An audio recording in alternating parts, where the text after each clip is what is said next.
There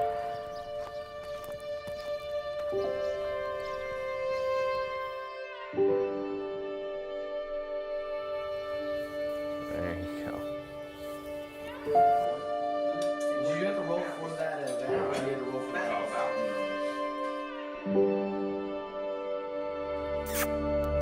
Come here. It's a challenge, you know, maybe the past 5 years, the cost of doing business in California is hard. We are dealing with the drought, the water regulations, or just regulations in general. You know, with this water situation, I think dairymen are gonna get hit the hardest first. If they implemented what they wanted, and this is just for crop purposes, this is not groundwater, drinking water, none of that. TID would not have had any water for the farmers to irrigate, zero.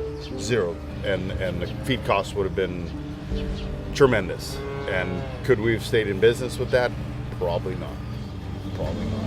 And that would affect everybody in California, not just us as a family farm, but I mean, that's directly affects us. You know, we rely on the water that we get from the Don Pedro Dam, and we need that water to grow the crops that we need to feed our animals. And if we don't get that water, we're done.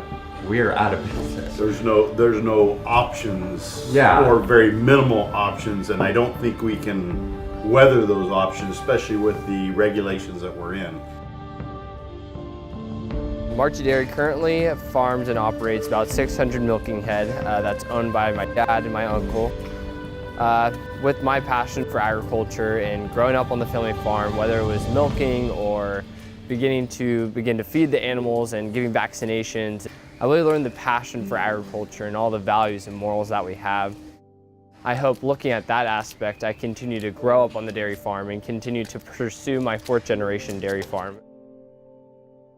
Well, my father came in here in about 1921 as a young man, and he started a farm up in Washington, state of Washington, with his new bride and young son. They went broke up there, so he picked his family up and moved into California and started to farm down here in the Bay Area. And we stayed there from 1928 to 60.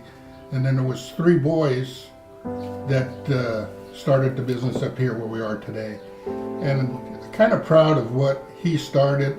And I'd like to see this carry on to my 3 grandsons here to stay in the industry, because we are 4 generations of dairy farmers. We were born and raised in it, and I always loved the cows. It was just fun. I enjoyed it. It's a love. It's a passion of love. And then it's a generational thing. Yeah. I think we're just passing it down from family member, sibling to sibling, or, you know, even these boys here.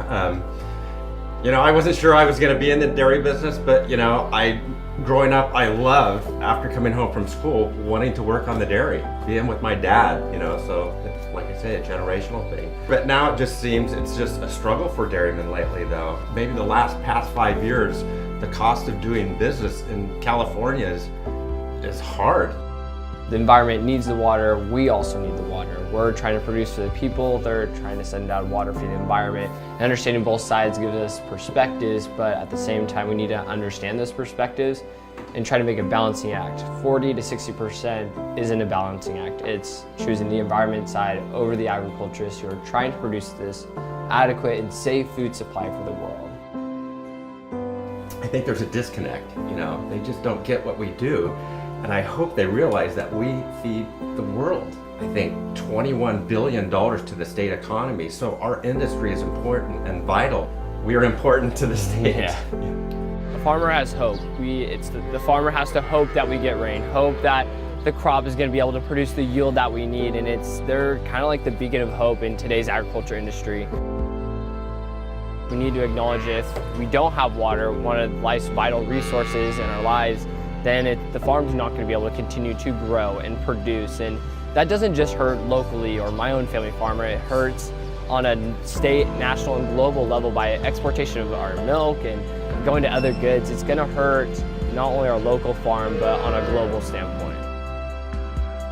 We're not just trying to be farmers or ranchers or just living on the family farm. We're trying to be speakers, people who can be research scientists, someone that can go out to the world and be a problem solver. And I think that's what we're going to need to solve this issue with who has the rights to the water. It's not just one or the other, it's everybody has the right. It's life's most greatest resource.